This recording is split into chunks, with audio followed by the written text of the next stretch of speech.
continuing education. We're trying to do more year-round education. Last year we did the same thing. We kind of offered a class every month to try to get people kind of focused on the themes that we're going to cover in the Mushroom Festival this year, or in that year. And this year the festival's focus is on fungi as medicine. And that can be, I'm kind of broadly interpreting that as medicine for the human condition and then medicine for the environment. So one of the environmental things that we're working on is trying to implement some things with the town of Telluride, some microremediation projects, and some other like restorative processes that we can utilize mushrooms for. And then the other is we're trying to help increase not only the environment around our community, but the health of the community. And tonight we're going to talk about mushroom tinctures, really appropriate with like the scale of what the news is talking about for health issues and the flu and things like that. So we'll talk about that in a little bit. I want to just make a plug. The Telluride Mushroom Festival is going into its 32nd year this year, and with that, we're going to start on the 15th of August and have a 4-day festival again. The price of that festival is $175 for 4 days of conference and all the festivities that you can handle. We're trying to bump up more festivities.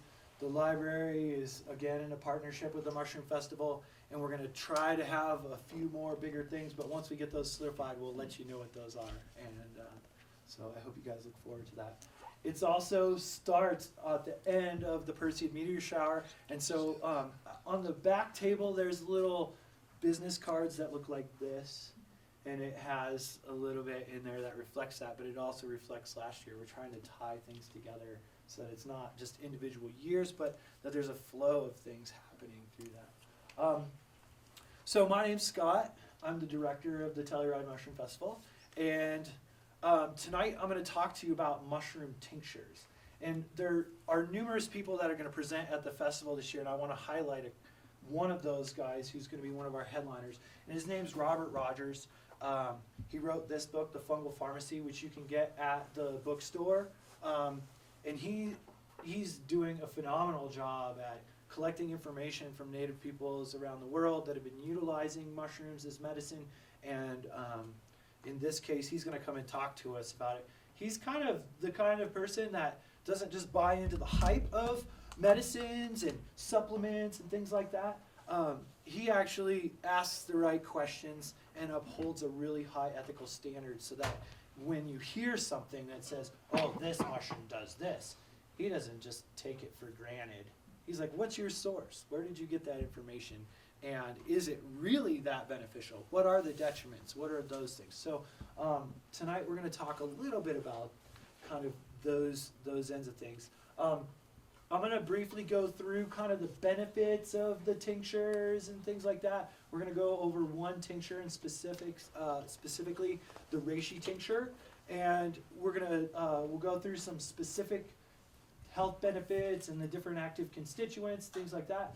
We'll go into the process of how to make it, which is the same as you would with some of the other mushrooms, and then we'll actually start making a tincture here, and then we'll close up with that.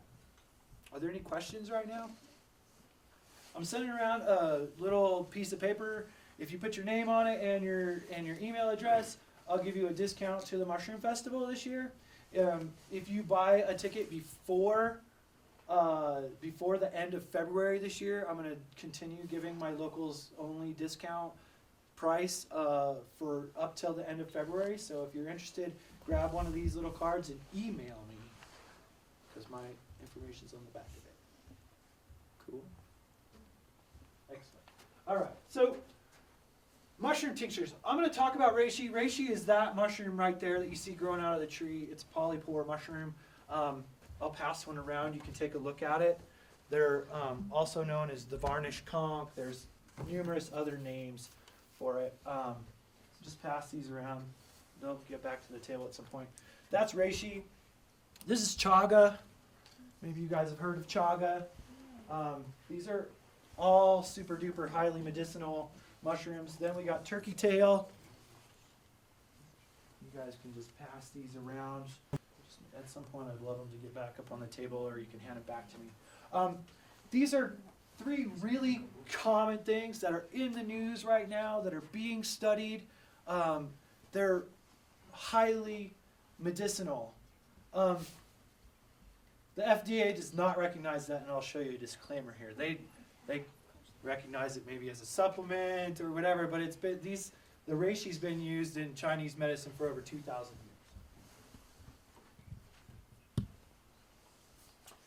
This is the turkey tail Tremades versicolor.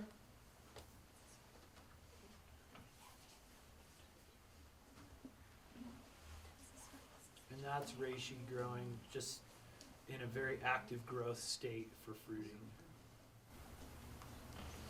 So we're going to talk about making reishi tincture. Here's the disclaimer, you can read this. It's one of those classic disclaimers of, if you're going to take a medicine or if you're going to take a supplement or a tincture or whatever, you should probably know like how your body reacts to it. Some people are on top of that game, and some people rely heavily on their physician. So if you rely heavily on your physician and you don't trust yourself or whatever, then read this and take your own precautions. I have some tincture here that I'm going to have you guys try if you want to, but it's of your own volition. So the reishi mushroom grows out. It's a saprophyte. It grows on dead wood. It consumes dead wood. As it does so, it creates these little chemicals in the wood to protect itself from other fungi coming in and attacking the same food source. So if you see this mushroom on a log, which you're not like going to see here, but if you were in Oregon or Washington or California in a very moist location, or up in Michigan, you would, upper Midwest, you'll find them. They grow these little buttons, like these little pins start out like this. The outer edge where it's active growth is white, then it kind of yellows to orange to this beautiful maroon color that you can see there with the fruit. And they just get bigger and more robust. When they're growing like this, they're kind of soft. They're not soft as a marshmallow, but they're soft. They're smooth, and if you touch it, you would see some discoloration. And then you see a full-grown one, and then as they get older, they still remain. They become very woody, like you could feel there. Those things are really hard. They don't break down very easily. When they get wet and they're old, they turn kind of spongy, but that's just the decomposition that's happening. And here's some succession. On the same log, you have multiple years of growth happening. So last year's growth and then this year's growth. You might see that for a few years, and then it might go away. So, or the mycelium might remain in the wood, but might not be active, might not have enough food for fruiting. The conditions might have changed in the time. And then it starts to move through the forest looking for more food. The same thing happens with oyster mushrooms. The same thing happens with, all these other saprophytes that we have around here. So, reishi. I like to talk about the scientific terms. If you guys want to go back to binomial nomenclature and classification, Carolus Linnaeus had this system of 2 words to describe a species. One's the genus and one's the species name. The genus is capitalized, the species name is lowercase, and in this case, it's Ganoderma lucidum, is the mushroom that we're going to work with tonight, okay? Reishi comes in so many different forms. In our country, there's like Ganoderma tsuga, and there's Ganoderma organense.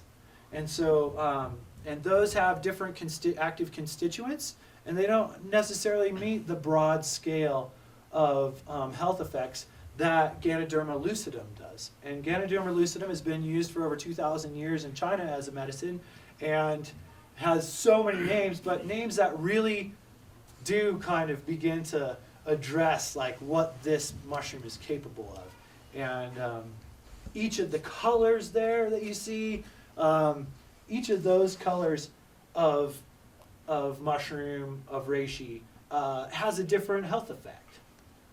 They don't have the same spectrum of things. And so I have another one here. I have the black reishi. I'll send a slice around so you can see kind of what the black reishi looks like as compared to the red reishi. Hand that around, and then I'll grab you a red reishi and you can see the difference. The blue one is this beautiful blue color. The yellow is like this beautiful yellow color. So, so I would encourage people to, we can send a couple more around.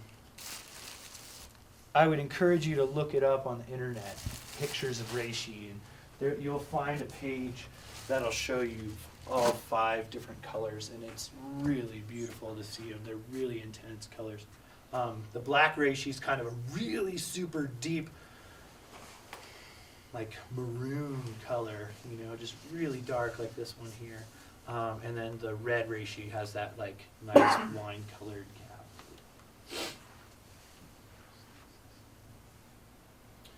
So if we look at reishi, it has a lot more. In mushrooms, this is the thing. A lot of the mushrooms that we eat have so many vitamins and minerals in them, and they're really great. If you eat them in the summer, you'll feel your body will be healthy if you eat enough of them. If you go out every day and you're eating a pound of mushrooms a day or something, you'll feel the energy that comes from eating mushrooms.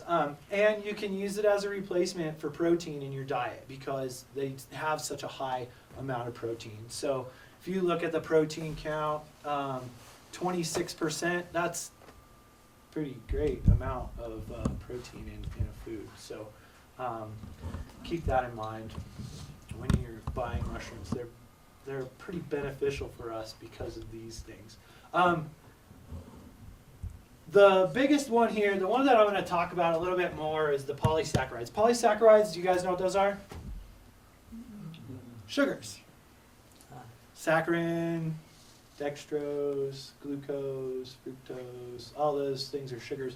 Saccharide is another fancy name for sugar that they use in science. And polysaccharide means that they're these sugar molecules that are all linked together, and it makes a really big one. Kind of like, well, let's not go there. For a minute. I was going to go into hydrocarbons, but you know, you don't want to eat hydrocarbons. What is ash? Ash? Yeah. It's good question. I don't know what ash is. I think it's obviously one of the components of it, but I have no idea what ash is. I saw that today and I was like, I just haven't seen that on why am I putting nutrition labels before, I guess. yeah. It's also known as potash, and a lot of natural food, foods from the earth have it. Mm-hmm. I can't really say it's a mineral, but it's similar to a mineral. It's like the carbon. It represents the carbon part of the plant, basically. Mm-hmm. So if you look through it, carbohydrates, that's where your sugars exist. Fiber says it's a little bit low there. Water says it's a little bit low. If you look at a normal mushroom, it's like 90% water. So this is a much drier version of it. And it also depends on at what point you're measuring the density of it, and at what point you're measuring like how, if it's already a dried sample or if it's a wet sample. If it's the fresh version that's growing that like brilliant white and yellow and orange and maroon, oh my god, that thing is juicy. So the polysaccharides contain beta-glucans, and the beta-glucans are the anti-tumor immunostimulating piece of that. And the polysaccharides are water soluble, so just keep that in mind in the process, and when I get to this part of it where we're actually making things, you'll know why it's important at that point. But you can see why phytochemicals are potentially important in this. But phytochemicals, as it says here, have a biological significance, but are not established as essential nutrients. Here's where our government's view of things and our, Eastern traditions and Chinese medicine kind of have a conflict. So we're just trying to, I want to bring out a little bit of information here, saying that there are more, and you guys might know this if you're in natural medicine, if you're doing homeopathy or any of those things, you're doing it because these things exist. You're not doing it because the FDA says it doesn't exist. So this is going to go in more specifically about like other mushrooms, but you will be able to see where reishi fits into into our health specifically. I don't know if you guys can see that very well. It's hard to put this much information into a slide. So across the top we have antibacterial, anti-candida, anti-inflammatory, antioxidant, anti-tumor, antiviral, blood pressure, blood sugar moderator, cardiovascular, cholesterol reducer, immune system, kidney tonic, liver tonic, lungs and respiratory, nerve tonic, sexual potentiator, and stress reducer. And the reishi mushroom fits all of those except the sexual potentiator. So the benefits of the reishi mushroom are tremendous. And if you take that mushroom in a tincture form, plus some of these others, you're going to start to address more of the therapeutic effects. A lot of people, I don't know if you guys buy some of these supplements, these little pills, but they put in turkey tail, which was the little mushroom that I handed around, kind of fuzzy one of those. And then it also has reishi in there. It probably has a little bit of hericium in there. Sometimes they put in the cordyceps at the top there. And this Griffula frondosa, the maitake. And a lot of these mushrooms, like here, we're kind of in a unique location. Chaga doesn't grow here. It grows on paperbark birch up in boreal forests in North America. So up in the upper Midwest, you'll find those there. Griffula frondosa grows at the base of hardwoods in upper Midwest and Midwest. If you go up to cordyceps grows out of out of caterpillars and things like that, and is one of the few protein-based mushrooms that we have. And you can see kind of its health effects, the cordyceps sinensis. That's like a pretty rare one for people to see. If you go to a Chinese market in Oakland or in San Francisco or any big city, you'll see that they're selling it at like $1,000, $1,080 per pound. So it's really expensive stuff. But what we have here, Flammulina velatipes, the Inokitake mushroom, that one we have here, the Fomes fomentarius, we put that in our beer last year at Smugglers for the Shroomfest beer. We put in Ganoderma lucidum in that one. We put in Tramedes versicolor, the turkey tail, in that one too. Shiitake, highly medicinal. Oyster mushroom, which should be on there. Yeah, third, fourth, fifth one up. Fourth or fifth one down, or the bottom? From the bottom. Oh, Pleurotus ostriatus. Yeah, those are common around here. The oyster mushrooms, and those will start coming up probably in May. Would be my guess. As soon as it stops freezing too much, those guys will start popping out. So you can kind of see how important these are. And one of the things about fungi as medicine or supplements or whatever is that the medical industry is funded largely in part by big corporations. And so if you can fund a book, you will get that information covered in there. Mycologists are not the richest people in the world. Mycology is not something they talk about in medicine. So it's overlooked very frequently, and because of North Americans are a fungophobic group of people in general, so that it really kind of demonstrates in our medical education it reflects the same thing. If we have a phobia, we're not going to talk about it in a positive manner. And what we want to do at the festival is educate people and say, listen, we need to have a real discussion about this. Like, there's some health benefits to these. Not all mushrooms are beneficial to us. Some will kill us, but plants do the same thing. So having an open mind to this will bring more opportunities for our medical professionals to have this information.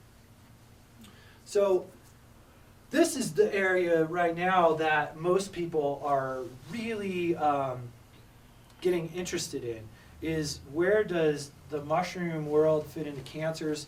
And the turkey tail is obviously like one of the hot ones right now. Paul Stamets, who wrote this book, Mycomedicinals, he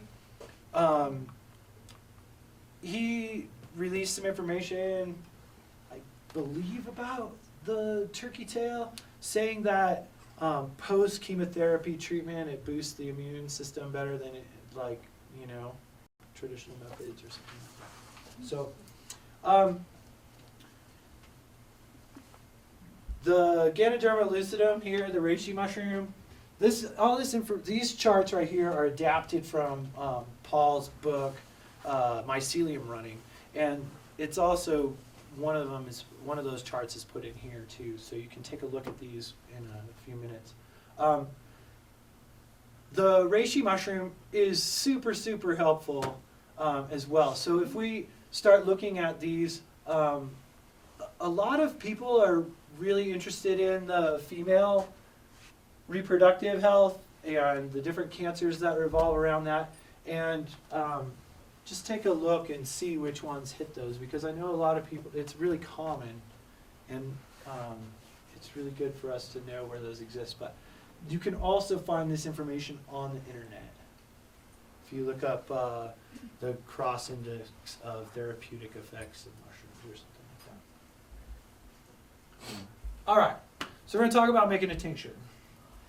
Tinctures are really, really easy to make. Basically, you're going to take mushrooms, soak them in alcohol to extract out the components that are either basic or alkaline or acidic. And if you have the right method or the right liquid to do that, then you'll be able to pull out more of those things. But if you choose something like vinegar, which is acidic, and you want to pull out constituents, you're only going to be able to pull out the alkaline constituents. Does that make sense? If you have something that's a little acidic, it's going to draw the alkaline things out. And if you have something that's alkaline, it's going to draw the acidic things out. So you can use glycerin as something to do that. You can use ether. You can use alcohol like Everclear, which is what we're going to use. You can use oils. You can use different things like that. I'm just going to talk about alcohol because it has the greatest potential in this one. It's easy for us to get, and it's something that's pretty common in our culture and everywhere else around us. So alcohol, remember, comes from fermentation, right? Which is started by yeasts, which are fungi. All right. So supplies, you just need the alcohol and you need mushrooms. You need about equal amounts. You need a container to put it in the process of soaking it. So if I take this alcohol and these chopped up mushrooms and put them in here, I keep it in here for about 30 days and I shake it up every day, put it back in the cupboard where it's a cool, dark place, and let it sit for another day, do that again. At the end of that, you're going to need to dump it out, open the top, dump it out into dump the liquid into a big pot and strain out the leftover mushroom stuff. I use cheesecloth for that, and then I squeeze it out so that I get as much out of the alcohol as possible. And then I'm going to put it into a container with 5 times the volume of the original mushroom stuff, the chopped up mushrooms, and then boil it again, and so you're gonna need a big pot, you're gonna need a knife to prepare it, a bottle for the end where all your extracts are together, and then you need to measure things so you have an idea of how much alcohol percentage you have. Okay, so that's just the overall of that. I can always email this to you if you're interested. So making a double extract, the first part of the process is really the alcohol extraction, and then the second part is the water extraction. The water dissolves the sugars, the polysaccharides, and gets you the rest of the constituents. So the first part is the alcohol. I think it's important, and this book right here by Christopher Hobbs, Medicinal Mushrooms, available at the bookstore as well,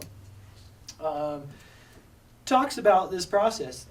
In a lot of people that make tinctures, if you go buy regular vodka, which is usually what people are using for tinctures, you can use whatever, but if you use vodka, it comes at 40% alcohol, 80 proof. If you bring in the water extract component of it, of an equal amount, then you have 20% alcohol, which is a little low. You want to have a minimum of 25% at the end, so that of the process, so that you can preserve the material, that the extracts that you're going to make. If you have less than 25%, you stand a higher risk of it becoming contaminated from something else. You're going to soak it in there for 30 days. Some books say 2 to 3 weeks. I give it the maximum time I can because I want to have a really strong extract. I want it to work for me. So I give it about 30 days. Then I strain off the liquid and store that in a container. And then I start the second process. So I get a really big pan. I made one of these last month. I filled it to there with the mushrooms, and then I filled it all the way up above that with alcohol so that there's no exposed mushrooms, not exposed to the air, which brings contamination. So I bring it up to there and I cover it, and then I shake it up every day.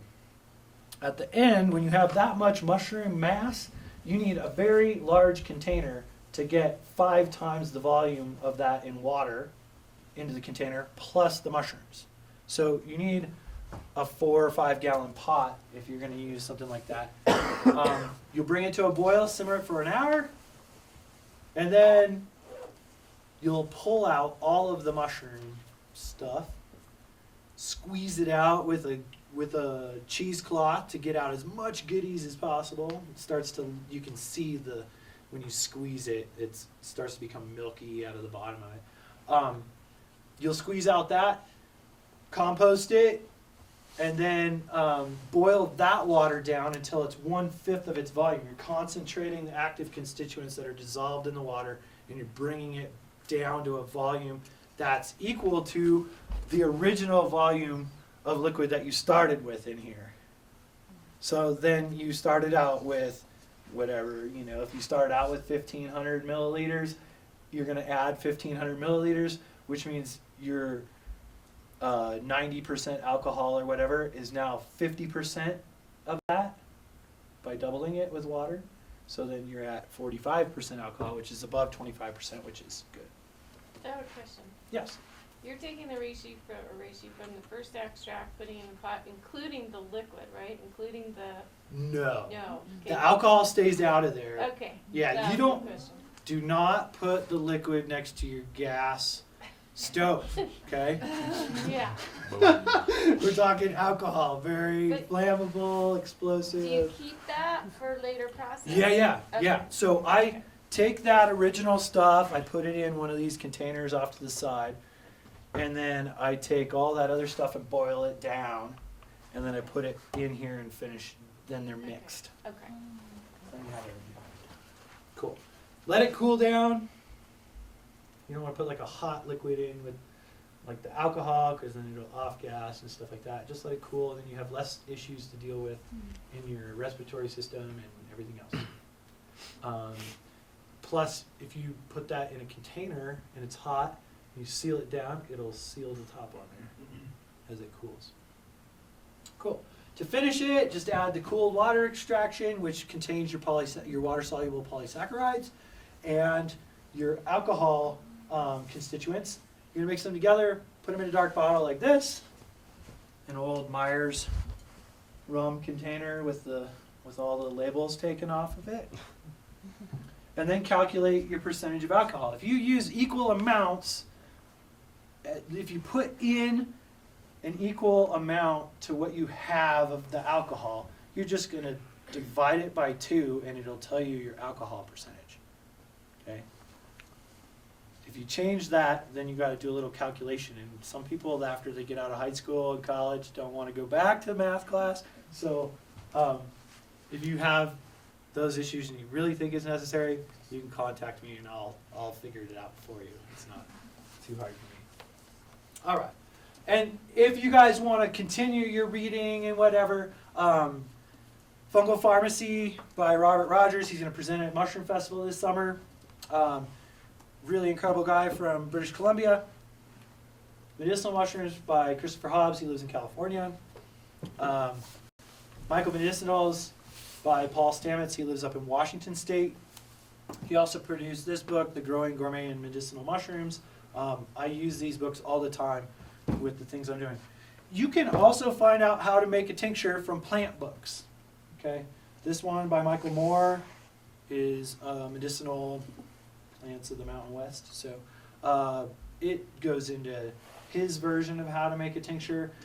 Almost all the versions are going to be pretty similar. The difference between plants and mushrooms is that they tell you with plants whether you're going to use the flowers, the leaves, the stalks, the roots, all of the above, one of them, or whatever mixture. So whatever your active parts of your plant would be. So that part doesn't change with mushrooms. The stalk and the cap and the mycelium contain the active constituents. So there's different ways to do it.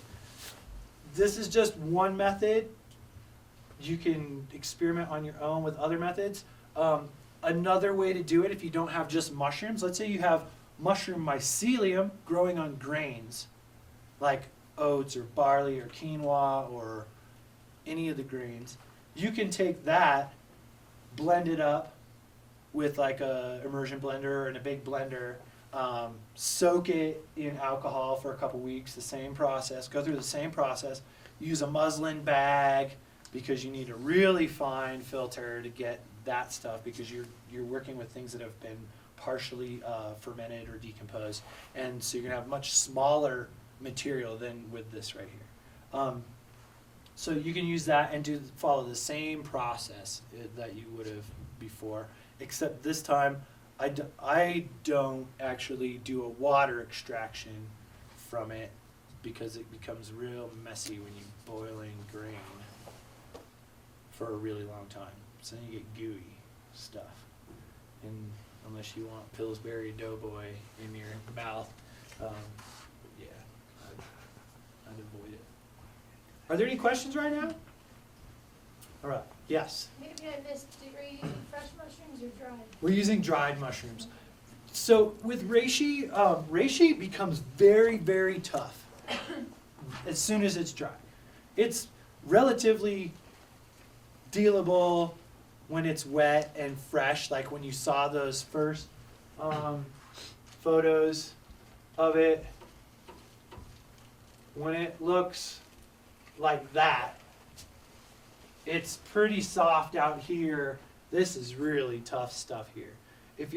It's best to cut it and slice it and get it small when it's fresh. I have a unique tool that can cut these things, and it's it's really tough once it's dried. The other thing is that the fresher it is, the more constituents there will be in it. You can start the process when it's fresh. It doesn't have to dry to do that. But in order for us to do this at this time of year, we have to have dried stuff. So I have 3 pounds of dried reishi that we'll start cutting into. Yes, sir. Can you make a tincture out of like powdered mushrooms?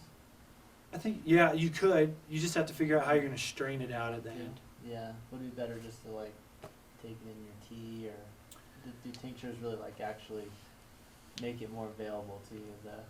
Yeah, you know, that's a good question because I actually make a tea out of this dried reishi. I'll like take, you know, probably a handful like this, and I'll cut it up into smaller chunks. I'll boil it in water for like an hour. The hour part's pretty important. Like you want to go at least a half an hour. You can go as long as you want, but I go like 40, 45 minutes, and then I drink it. And reishi's got a pretty bitter taste to it. It's about as bitter as hops, I'd say. And you can do it with pretty much any mushroom. You can make a tincture. So if you want to do this with turkey tail, it'll be the same thing. If you want to do it with reishi, it's this process. If it's chaga, you could do the same thing. If it's, I don't know, you could probably make a psychedelic tincture too if you wanted to, you know. I haven't ever tried that, but I'm pretty sure it works. So that's reishi. That's Ganoderma tsuga right there. But they all kind of take the same form and stuff. There is another form of reishi called staghorn reishi, and it grows really long, like almost looks like reindeer palms and stuff that come out instead of looking like this big flat palmate thing. It's like these cool, like searching out for oxygen. It kind of grows long and lanky, kind of like plants inside a house where they're not getting the wind and motion and stuff, and they're just kind of growing out. So, any other questions? Cool. What we're going to do here is I've got some cutting boards. I have some knives. We're going to cut into this to make it smaller. You can use a blender to cut these things into smaller pieces and break them into smaller pieces, but you'll ruin a blender unless it's a really nice blender. Like, if you buy one of those silly little Black & Decker ones that cost $30, or you buy one of those silly ones that says, who knows what it says on it. Hampton And Beach. yeah, if you have like a Vitamix, it'll break through this stuff. If you have the Health Master or whatever, it'll probably go through it. If you had the Bullet, it might go through it, you know. There's a few things out there that'll go through it, but this will burn up a blender. It'll burn up a coffee maker or a coffee grinder. It'll burn up a food processor. So choose your weapons wisely. Samurai swords probably work really well. Cool. Well, so we kind of talked about this before. If you guys would like to try what reishi tincture tastes like, I have it made here. I have a bottle of it and I have some spoons you can try it with. It's bitter and it's spicy because mine is 47.5% alcohol. So it's going to burn on your tongue. But if you'd like to try it, it's right here in this bottle. There's some spoons. Use your own spoon. Okay? And feel free to give it a shot. It comes out really easy because it's just alcohol and active constituents. So give it a shot. If you would like to help process and make up some reishi tincture here, I would encourage you to wash your hands first back there. Then you can come up here to start cutting these things, and I'll show you how to do that, and the size that I want you to do it at, so that you have a little bit more surface area to extract these things. And then at the end, we'll see how much we have, and if we have enough, maybe we can take some home, and you can try to do it at home the rest of the way, but in 30 days. Cool? Cool. Hand washing station in the back, and reishi tincture up front.